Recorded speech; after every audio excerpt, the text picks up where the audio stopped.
Hola, mi nombre es María Carolina Ulloni, soy técnica en investigación socioeconómica y licenciada en el tratamiento y análisis de datos para la investigación socioeconómica, egresada de la Facultad de Humanidades y profesora de la misma institución. En esta oportunidad les voy a dejar los gráficos que el presidente mostró ayer, con la idea de que podamos entender que los datos en esta instancia y en cualquiera que se tenga que tomar decisiones importantes son un arma fundamental. La importancia de saber leer e interpretar datos para poder tomar decisiones que sean concisas, precisas y confiables.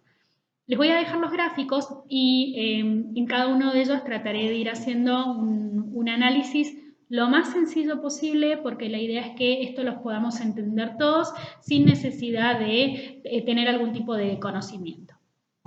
Recordemos que el primer caso de coronavirus confirmado se dio el 3 de marzo. ¿Sí? Del 3 de marzo al 9 de abril, que son los datos publicados, hay 1.975 personas, o sea, menos de 2.000 personas, con coronavirus, de las cuales solamente 82 personas, o sea, menos de 100 personas han fallecido. Recordemos además que de esas 1.975 personas infectadas, ya hay 375 personas recuperadas. ¿Pero qué quiere decir que tengamos 1.000 o menos de 2.000 personas con coronavirus en el país? Es difícil verlo en términos simples si no lo comparamos con otros países. Y en este caso, la comparación viene por el lado de España. Recordemos España, país europeo, país del primer mundo, en donde la situación en términos de pandemia es crítica. Y fíjense cómo en España el crecimiento de la cantidad de infectados está totalmente desbordado. ¿Sí? Si ustedes pueden observar en el gráfico, por ejemplo, en pocos días se ha pasado de 3.000 a 5.000 y pico de personas, en muy pocos días, en 2 días. Y esta situación no se está reflejando en los datos que se presenta en el caso de Argentina. Por eso es tan importante entender que nos tenemos que quedar en casa. Cuando hablamos de la cantidad de fallecidos, recordemos que atrás de ese 82 que figura ahí, en el caso de Argentina, o de los casi 16.000 en España, recordemos que en su mayoría son adultos mayores que tenían enfermedades preexistentes. Pero al margen de eso, la gráfica lo que nos está mostrando es que la cantidad de fallecimientos es muchísimo menor en Argentina que en España, y justamente esto se tiene que ver a las medidas que se han tomado, sobre todo lo que tiene que ver con quedarse en casa. ¿Qué pasa si comparamos a Argentina con los países hermanos, en este caso con Brasil y con Chile? Bueno, podemos ver que en el caso de Argentina la cantidad de personas infectadas se mantiene muy por debajo de lo que es Chile, y ni hablar de Brasil. Esto por ahí lo que viene a reforzar es la política o la estrategia de mantener las fronteras cerradas. ¿Sí? ¿Por qué? Bueno, porque en nuestros países hermanos la cantidad de casos infectados está sobrepasado con respecto al nuestro. Aquí lo llamativo es que fíjense cómo en Argentina tenemos menos infectados que en Chile, pero la tasa la cantidad de fallecidos es mayor, es un poco mayor.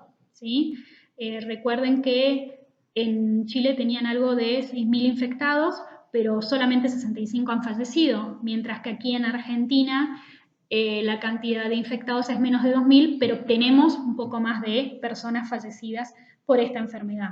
Recuerden también que acá entran otras causas, otros factores en juego, ¿sí? Porque estas personas que han fallecido, en su mayoría son personas que tenían enfermedades preexistentes.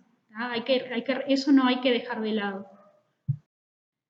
Teniendo en cuenta que tanto en Italia como en España la enfermedad se despertó mucho antes no sé si mucho antes, pero unos días antes, que en el caso de Argentina y nuestros países limítrofes, fíjense cómo se puede observar que la línea de Argentina, que es la celeste, en donde se puede ver que hay 1.975 casos confirmados con coronavirus, se mantiene bastante estable o sigue una tendencia estable con respecto a Italia y España, en donde la línea subió abruptamente.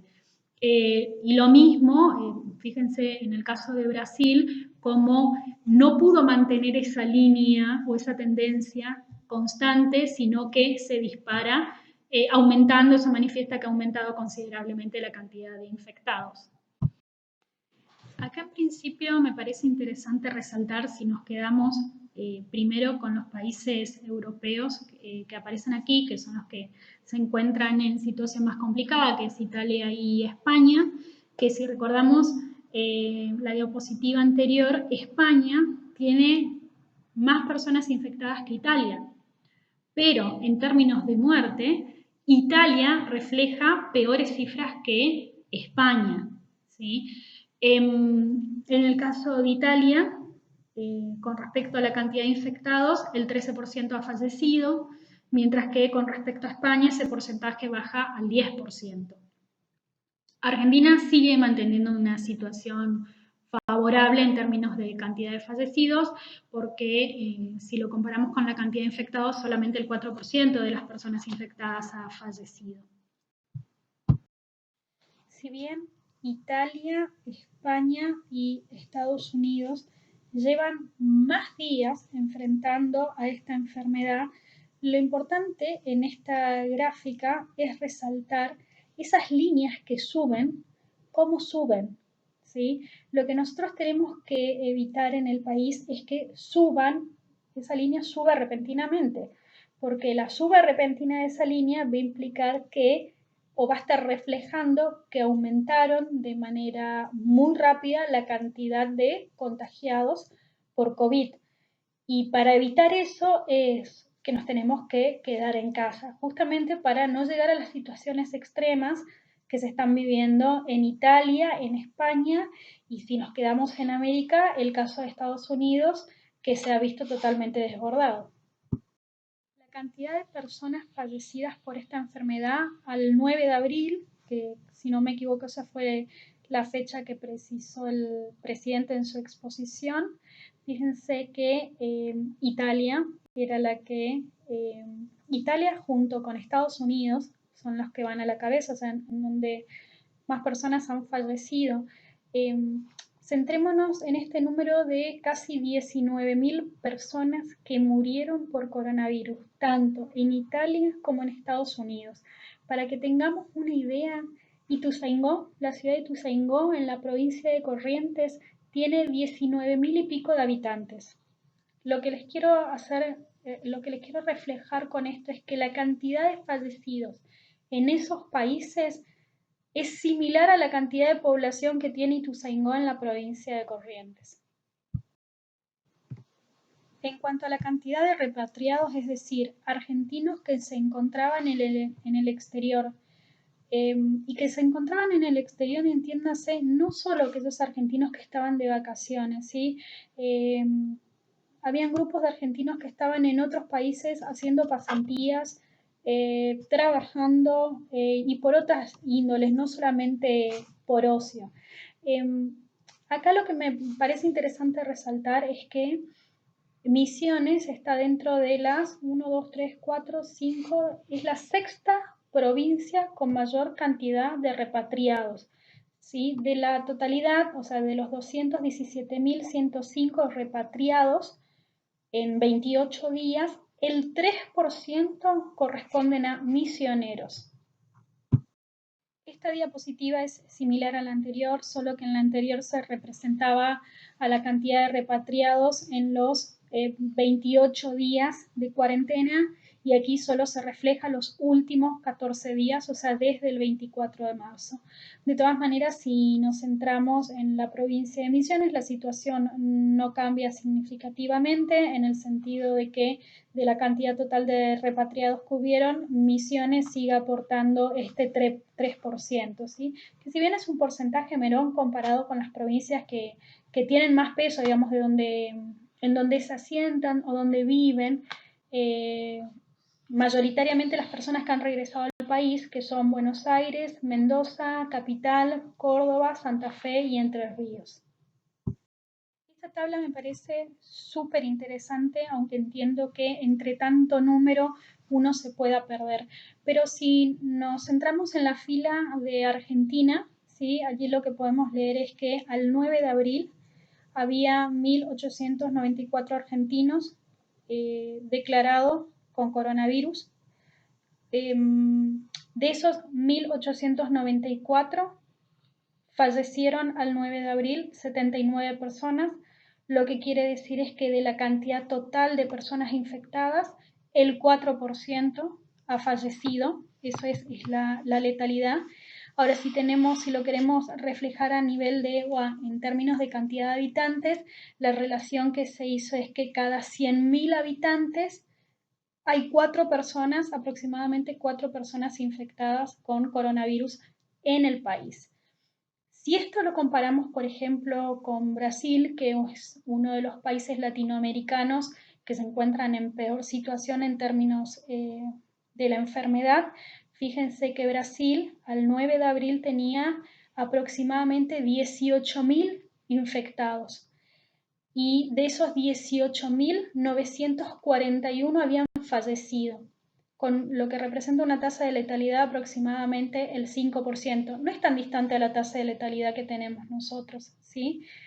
Pero teniendo en cuenta que Brasil tiene muchos más habitantes que nosotros, fíjense que cada 100.000 habitantes en Brasil hay 8 personas infectadas, o sea, duplica nuestra cifra. Ahora, por ejemplo, fijémonos el caso de Chile.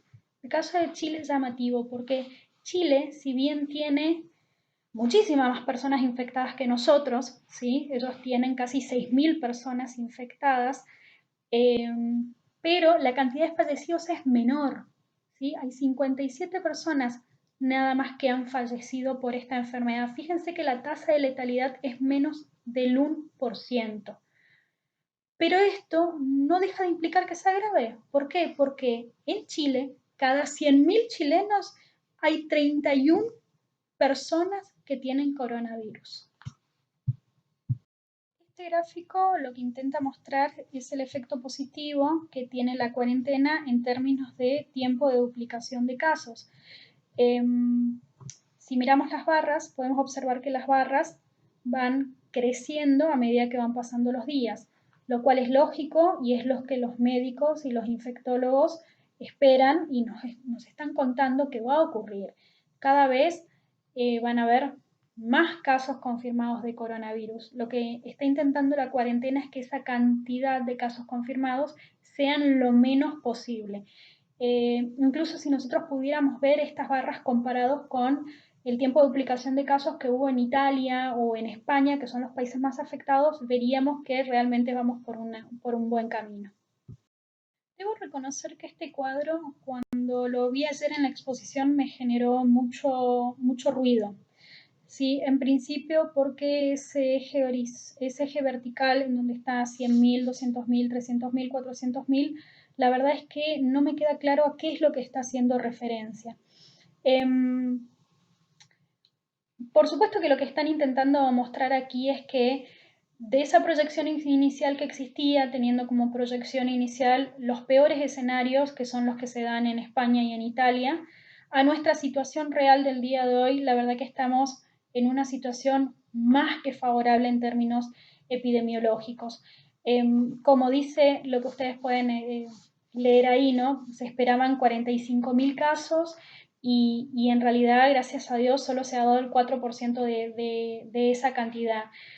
Esto también redunda en que las camas de los hospitales no estén ocupadas, sobre todo las de terapia intensiva, porque no olvidemos que tenemos que seguir en esta línea, en esta tendencia, en esto de tratar de aplanar la curva, como dicen, para evitar que nuestro sistema de salud pública colapse.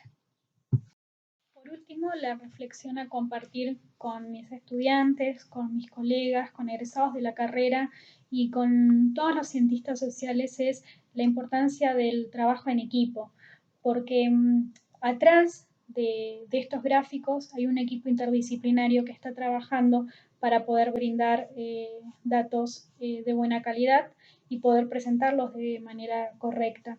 No, este equipo interdisciplinario no solamente está formado por médicos, por infectólogos, sino también por economistas, por sociólogos y necesariamente por analistas de datos.